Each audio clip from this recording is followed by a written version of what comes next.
Situation Room, the only way to start your day. Is not embraced by the village will burn it down to feel its warmth. A child who is not embraced by the village will burn it down to feel its warmth. How would you interpret that? Oh, that's a difficult question. Actually, I don't know how should I comment on that. Maybe I didn't get your point. Mm-hmm. Could you maybe clarify on that more? So it is a situation where embracing a child and guiding a child and loving a child when they are young, so that when they grow up, they don't rebel. They become part and parcel of a community. Because if you reject them when they are young, they grow up with so much anger that later they would turn against you. It's pretty much what the proverb is talking about. Yes. Of course, it depends on the whole society and the family role in the society. The society, I mean, you have also the culture, you have the political system and political culture, and also from it out we have the government. Yes. And also from the other side we have personal duties and responsibilities which reflect the family responsibilities. So I mean the whole society and each and every individual has the responsibility to think about it, be very watchful about the future generations who will come. Yes. And because the future generation, they are the ones that are going to build the society in the future. So everything that we do for them, plan for them, for education, for for job, for sports, for entertainments, everything that a child needs to grow and to transform its total personality into its complete personality. So, I mean, this is a very intertwined kind of nets of duties and responsibilities. See, you did well.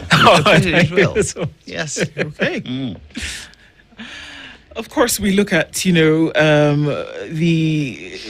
countries of the world, we look at the regions of the world in order for us to have insular and granular conversations across the board. And looking at Iran strategically in the Gulf, of course, and then looking at relations with Kenya and, of course, a lot of African regions and or countries. But let's take a look into what's been happening in Iran in the last couple of weeks and months. Yeah. Give us an overview of that situation. What's been happening? Okay, let me to start naming Allah, Bismillah ar-Rahman ar-Rahim, in the name of God, the most compassionate, the most merciful. You are right. You mentioned a very important region, which is the Middle East, West Asia, and the Persian Gulf region. Mm-hmm. So, and in that region, Iran is the biggest, or at least one of the biggest players. Mm-hmm. And it's very important. In terms of geostrategic location, in terms of the population, in terms of economy, history, and culture. So nowadays you see that Iran is on media news and many things is happening there surrounding Iran and inside Iran. As you are aware, after the revolution, it is almost half a century that Iran after revolution, because Iran after revolution sought its independence, and now for decades it has standing on its own 2 feet independently from foreign influence. And after the revolution, all the pressures came into on Iran to again return the previous situation for influence and control. Iran is a rich country in terms of natural resources, and also a very big market, and in terms of the geostrategic location. So all these matter for foreign players, and in particular the United States and others, to try to plan for reinstalling all those, let's say, the leverages for influence and control. And because of that, they followed policy of embargo and sanctions, and it has been continued for decades up until now. And they couldn't get what they wished through that policy of sanctions and embargo. And this is the United States? And others, and few others who are in that, let's say, front. So, as a result of all these sanctions, economic economically speaking.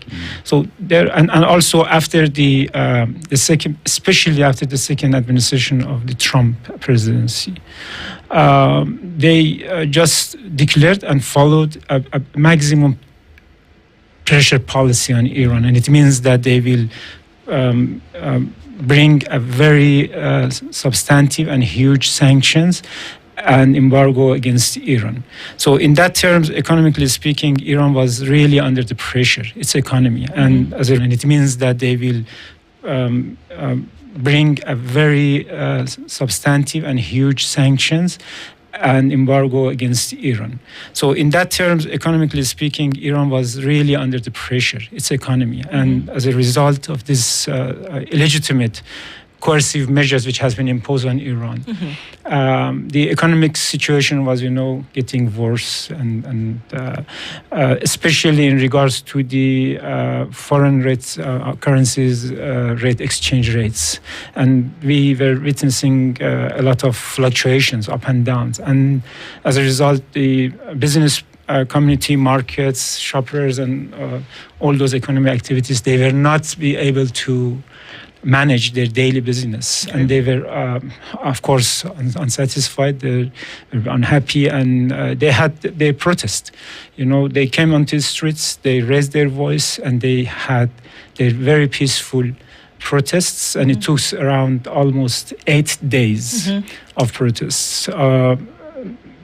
During those peaceful protests, that was in accordance with the rules and regulations, the laws of the country, was very legitimate and legal. So it was a legal protest carried out. Because we recognize, of course. This was in December last year. We recognize the right of the people. Right. For the protest, but it should be in accordance with the rules and regulations, and of course peaceful, but not violent. So there were no violent protests? Not in the beginning. So in the beginning, it was not like that. Okay, so what happened after, for your edition? I will get back to it. In terms of the reports, of course, like you say, it's in the media that there was some violence by state officials and government against protesters within cities. What was that about? And then it was very peaceful, and it took long, of course, for a few days, 7-8 days, and authorities also addressed them, and they said that, okay, we listened to you, we heard you, and now we are trying to have initiative to respond to your demands and what you are looking for. So the plans and programs are here, and we are trying to accommodate your needs. And of course, you have the right to raise your voice, because it's your right. But of course, it was just around the 8 days and beyond that everything was turned into violent and very chaotic riot actions, and all of the sudden, many used the firearms, and the shooting was from inside the protesters, and there were groups and cells that have been organized and trained. Many of them have been payrolled by the foreign service agencies, in particular U.S.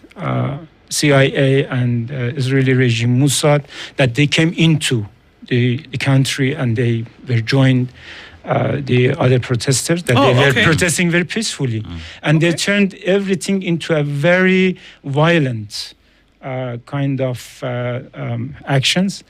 And you see that based on the reports and the facts on the ground, unfortunately, many lives we lost. And many of them, they were security officers who were shot or stabbed from the back or beaten to the death. So it was very violent and unprecedented tragedy which has happened. And all these actions were in a kind of Daesh and ISIS stylish terrorist acts. And and the foreigners, the foreign intelligence services and authorities in US and Israel, they very openly they commented on this protest, and they incited and encouraged people to come on the streets. For example, President Trump himself commented in X platform and invited people to come on the streets and occupy the institutions. You see, it's like, in Kenya, somebody invite people to come and go and occupy all the state buildings, or, so, and then you can imagine what will happen in the end. So, and due to all these violent actions, and unfortunately, the lives that we lost, government had to take measures. Okay.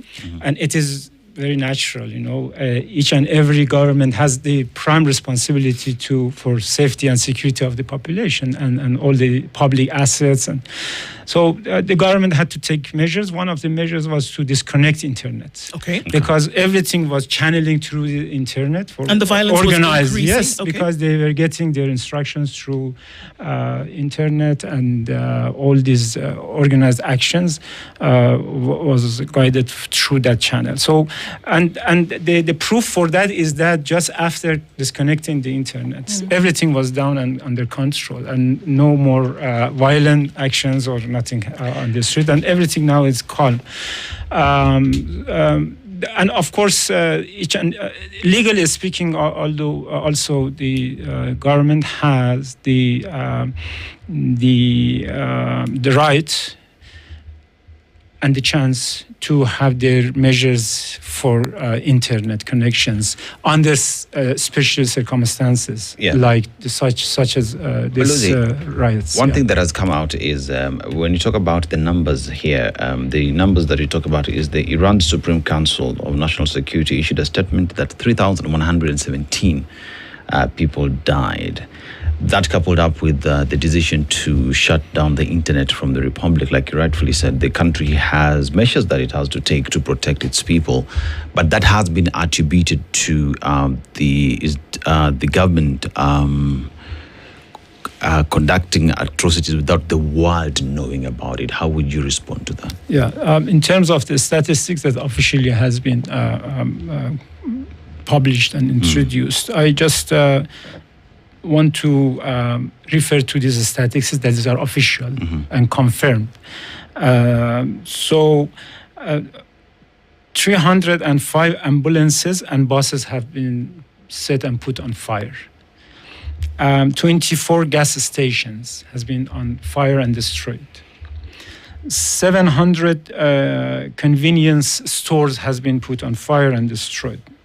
300 private homes has been destroyed. 750 banks has been attacked.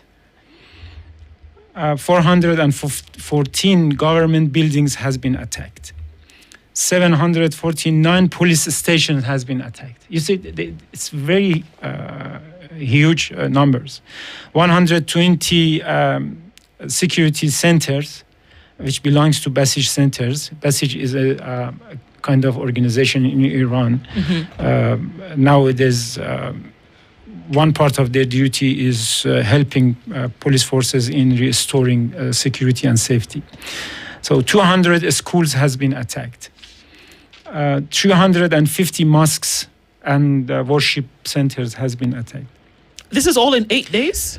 Yes, in 2 days, in 2-3 days. Okay. Yeah, in 2 or 3 days. 15 libraries has been attacked and put on fire. You said libraries, when you cannot imagine why. 2 Armenian churches, churches also have been attacked and damaged. 253 bus stations has been destroyed. Public transportation stations. 600 ATMs, bank ATMs, have been also destroyed and damaged. And also many other private cars also has been damaged or put on fire. And so this is, in total death toll, officially the total death toll as has been published is 3,117. Yes. Yeah. And also from this number, civilians and security forces are 2,427. Okay. And terrorists who have been killed are 690. So these are the figures that has been officially announced. Okay. Yeah. So, I mean, we're looking at destruction of property in the millions of dollars. We are looking at death. We're looking at injury. And what you're alluding to, or if you're saying it quite overtly, is that there was an infiltration of external parties who instituted this violence in the street. Yeah.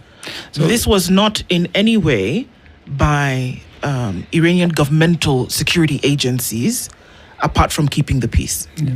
You know, as I just was explaining to you, we had a long history of hostility and enmity from outsiders, from Mossad and Israeli regime, and also from the U.S. and its Mossad agency. And based on their the scholars and also those who are international those who are professors at international schools, like Mirish Meyer, which is well known to everybody in international politics. He says that they had followed 4 steps for bringing knee the Iranian government and society. And the first step is sanctions, and put under the pressure to bring a lot of difficulties for daily lives. And they have followed it for decades, but they couldn't get what they wanted. And then they came to this unrest and uprising and bringing people on the streets, and as the second step. Because this unrest situation can provide the ground for infiltration, as you just mentioned, from outside. It makes it very easy under such chaotic circumstances and status to infiltrate and to be on the streets and the beside of others to do what you have been trained or you have been instructed. And the third step is to create and make narratives in order to just fit to the minds of the public whatever you are following and what is on your plan and agenda. And this is now we are on the third step, based on the Mirish Meyer that is telling, and I can provide you the source of it. And then now we are in the third phase, or the third steps, that they are going to get what they want. And what they want is clear. First, to bring a lot of difficulties and challenges and issues into the society and the people, unsatisfaction,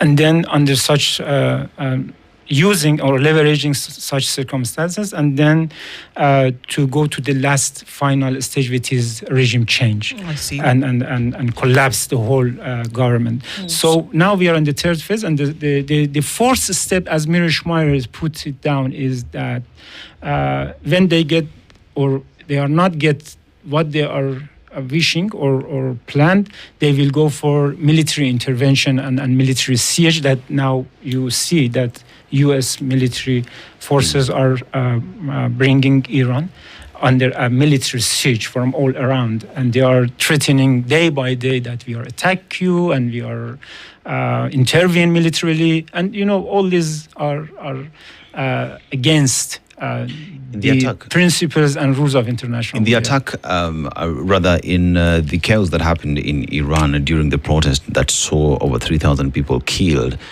You must have arrested people as well who are in jail today. Did you arrest foreign nationals who, and through investigations, who are found to have been part and parcel of that entire process? No, this is, I should be confirmed from our authorities. I haven't been confirmed and received any reports up until now on who have been arrested or have been detained. Maybe in the future also this information to be issued. But for the time being, I'm not aware of that. Okay. With the move that the United States is doing militarily around Iran, how is Iran planning to respond to that? That's very clear. Our authorities has time by time has declared and also sent the message through the existing channels to US and others that Iran is always ready to engage in negotiations, but mutually respectful, in order to address all the issues and come up with an outcome to be consented by both parties. And so we are ready for engaging in negotiations, but in the meantime, as they are threatening Iran to commit again another round of military aggression against Iran. So we are ready to defend ourselves. Sure.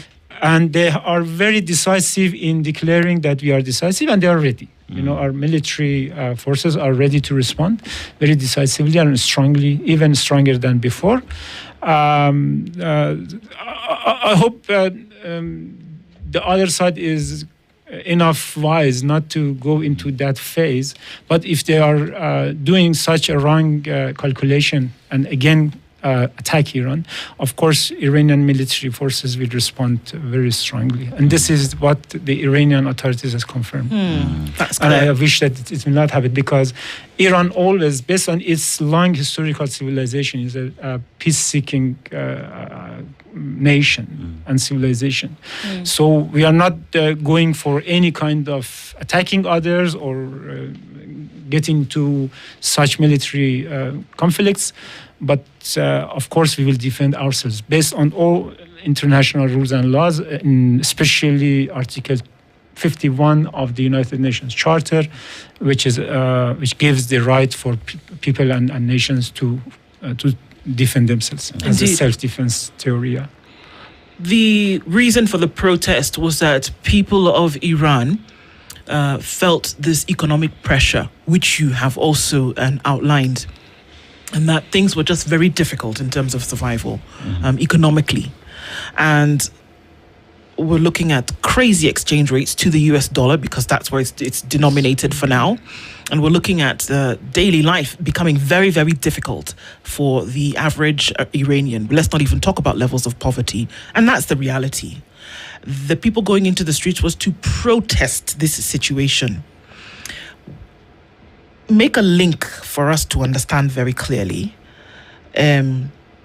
why you have said that the reason for this economic situation has been years and years of economic degradation that can be pointed directly to the sanctions that have been placed on Iran, largely by the United States. Yeah. We see the same similar action in other countries, Cuba being one of them, who have had sanctions for the last 60 years. And it's very clear that we can see the connection between a sanction and economic way of life. Very, very difficult.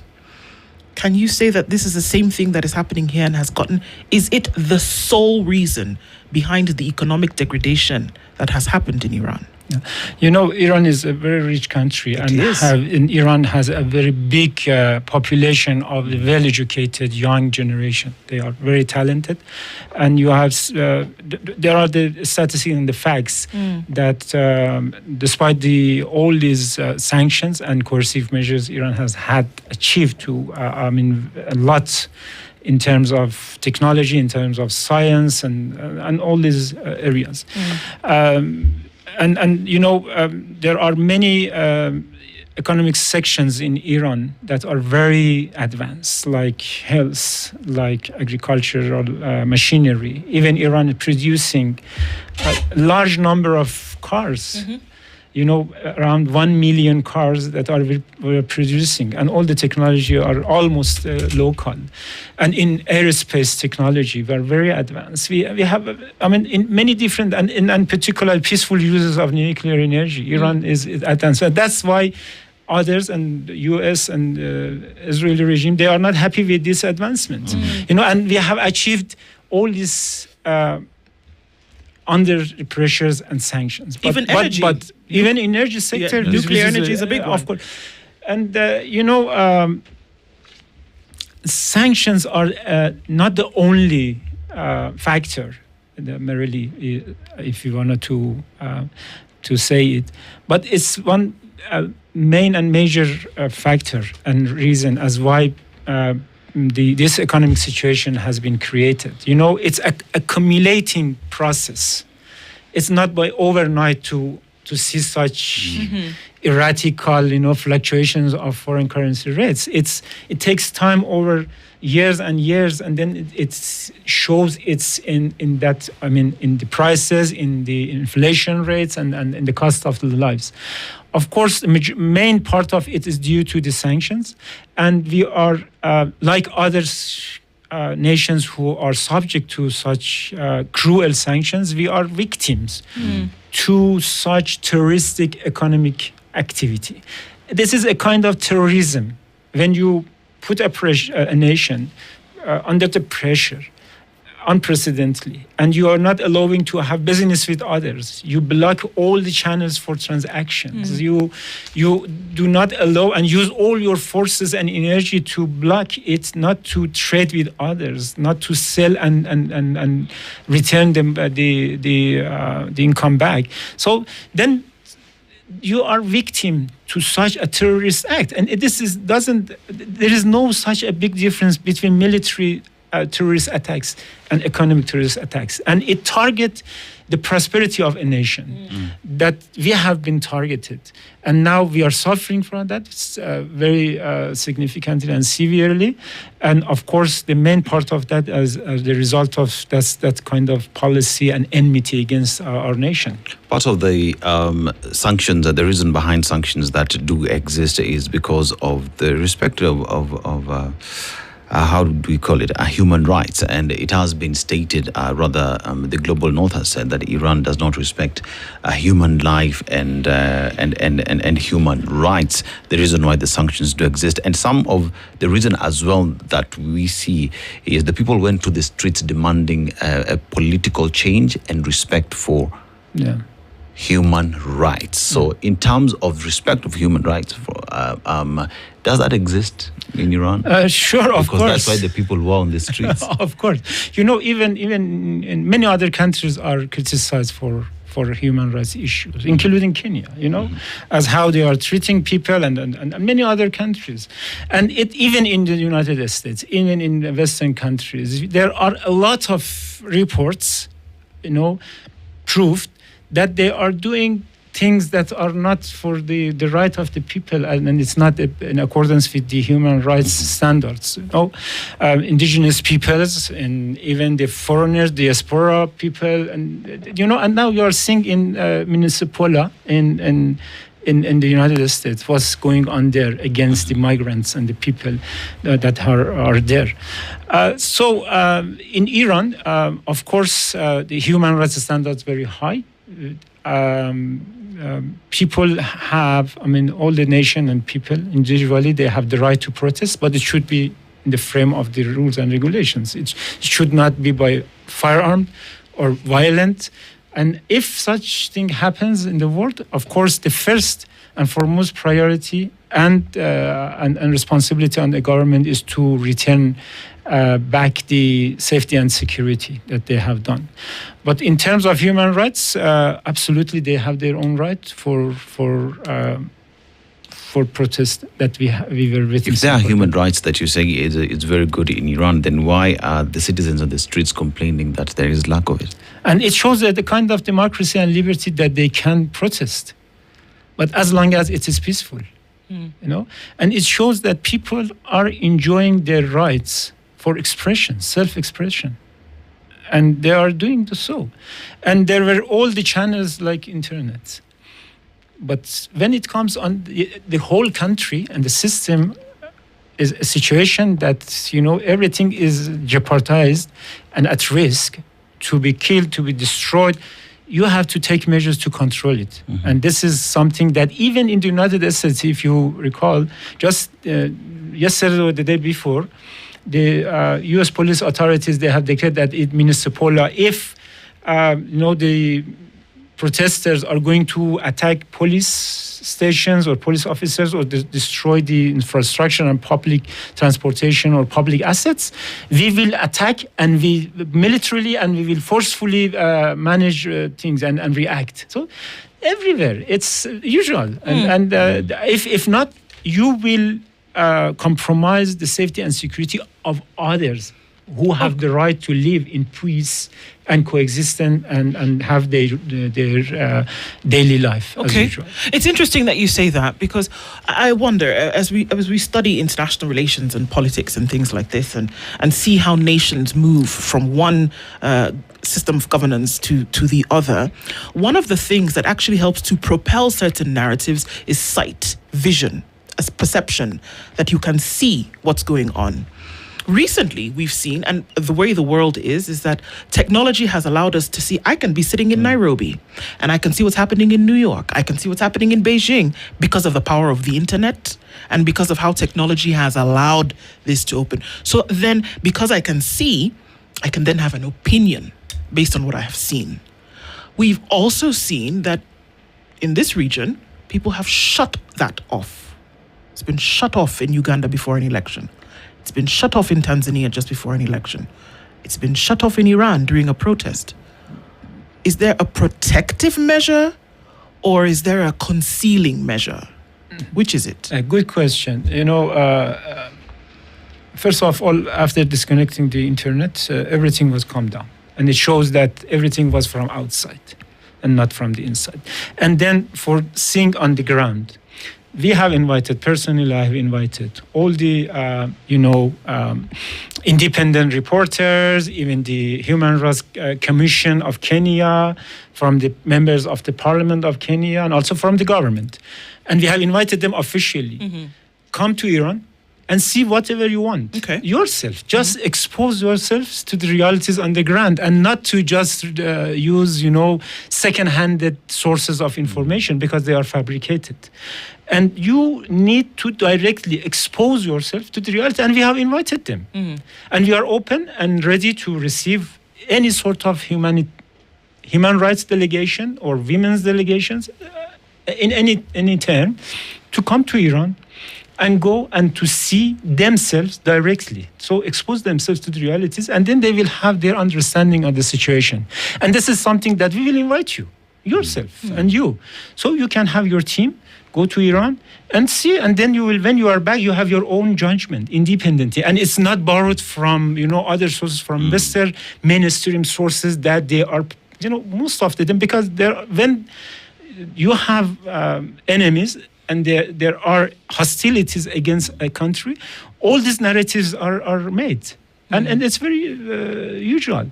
And the internet is a tool that they can incite, encourage, and bring the society into chaos situation, as they did.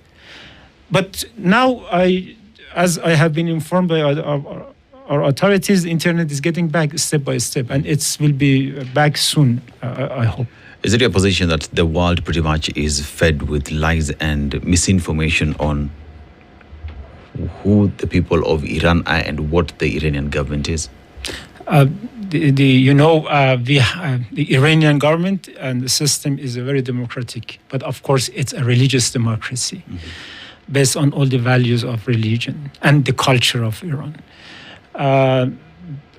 We have several kind of elections in Iran. We have the parliament, direct election. We have the city council elections. Even the supreme leader is elected by a council of elites who they are elected directly by the people. And it's periodical. Every 4 years, we have elections.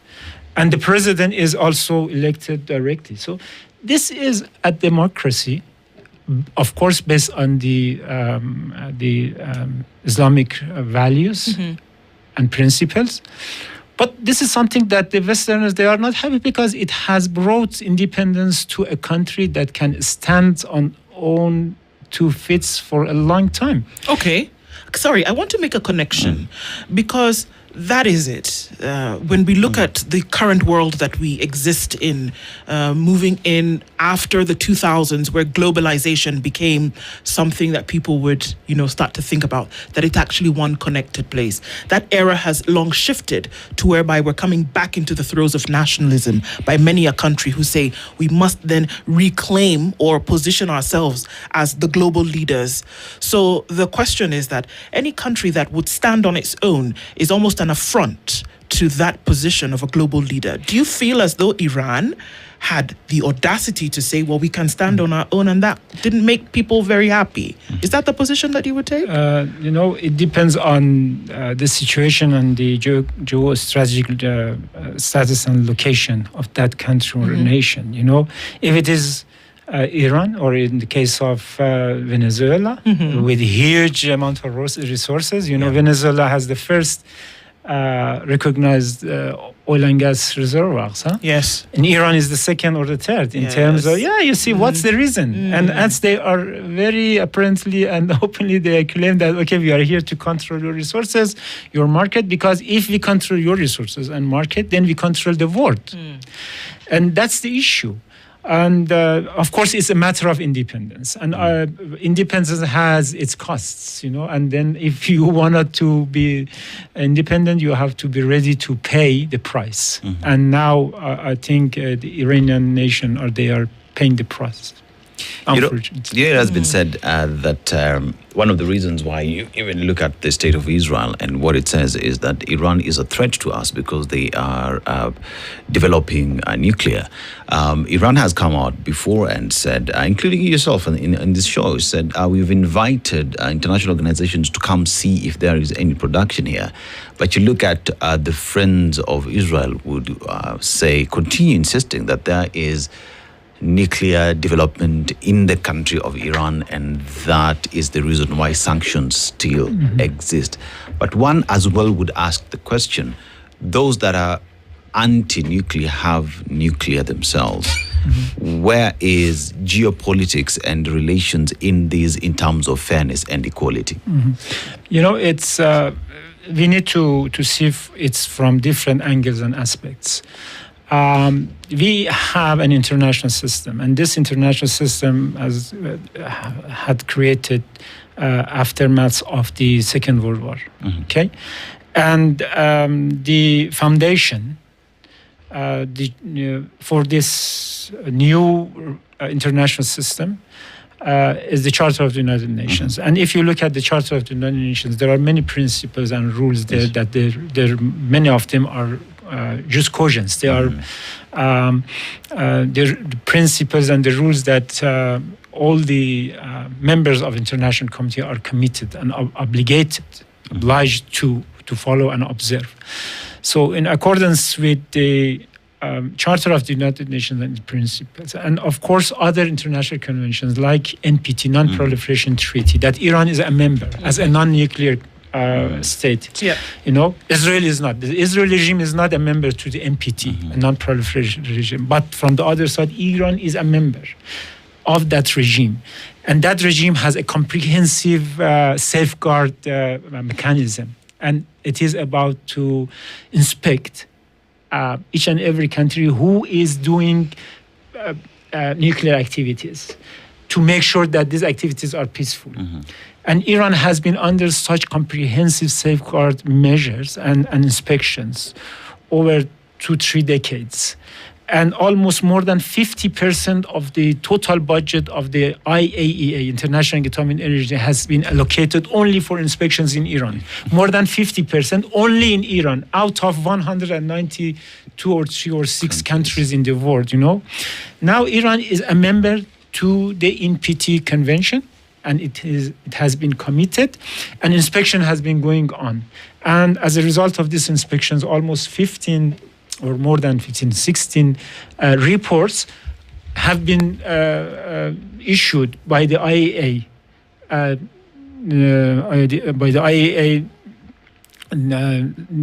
Director General, and also its Board of Governors. No mention, no single word mentioning that Iran has, diverted or has had any diversion from peaceful nuclear activities. So it is proof there. No evidence, nothing to say that Iran is diverted from nuclear peaceful activities. And you see that all those facilities that are peaceful are under historical unprecedented inspections and safeguard activities. From the other side, you have a regime who is not party to NPT, who has nuclear warheads, and is an existential threat to others, including Iran. And then the same regime is, claiming that, okay, the other country who is a non-nuclear country is an existential threat to me. And because of that, I have the right to come and attack as a preemptive attack on such a country, because in the future may he build something that can attack me. Everything is on wrong presumptions, not on the facts on the ground. So this is the situation with that nuclear facilities. But now you see they are claiming that they have destroyed everything. There is no matter to be worried anymore. If they are claiming that they have destroyed everything, and this is what they say. So it's remain nothing to be worried about. Okay. Yeah. We've also seen that when we look at African nations, the direction has gone east a lot. And we've also seen that for the first time in forever, we've seen that Gulf nations have been involved in peace processes in Africa. That's something that you never really hear about, but we've seen that in the last few years. And so when we look at what's happening in nations, we often ask ourselves, in this whole spectrum of international relations and politics, what would it matter what's happening in Iran with its friend and or foes, and how things are playing out in Africa, in Kenya? First, allow me to explain what I studied in geography when I was in school, high school and university, and also abroad. I don't know where is Gulf, as you mentioned. If you can say me where is Gulf, I can. Let's go with the Middle East then. It's Persian Gulf. Persian Gulf. Yeah. Persian Gulf. We just removed the Persian, but when we say Gulf, that's what we're referring to. Okay. And then, of course, the Africa is one of the most important continent, and the countries of African continent are they have all their dynamism, especially in terms of social dynamism, demographic dynamism, and also the economic perspective. The perspective is looming, and it's very attractive for other countries to come, to have trade, to invest, and to be present in Africa. So in the coming new system of international system, Africa would have more bold and very significant place, much more than the current or in the past. So all the potentials are here, especially resources and also geostrategic location. If you look at, for example, at the east part of Africa, especially Northeast Africa, we have countries like Kenya that can play very crucial role in peace-building processes, as they do, as the Kenya does it right now. And they can have very significant impact on the whole processes, not only in Africa, but also beyond Africa, as we have seen in Latin America by the peace-building operations by Kenya in Haiti. The same is for the Persian Gulf countries, because they have, they have an appetite to come and invest and have their, expand their economic links and bonds. And of course, friendship and cooperation. And this is the case for Iran. The Iranian government has put Africa on its on the top of its priority list on the foreign policy for engagement, for trade and investment. And but unfortunately, due to the sanctions, we have not been able to do what we have just planned for working with Africa, especially in terms of investment and transfer of technology, because we have very advanced technology that we are ready to share with countries like Kenya. But we are not able to do that because of the sanction, because of the, and also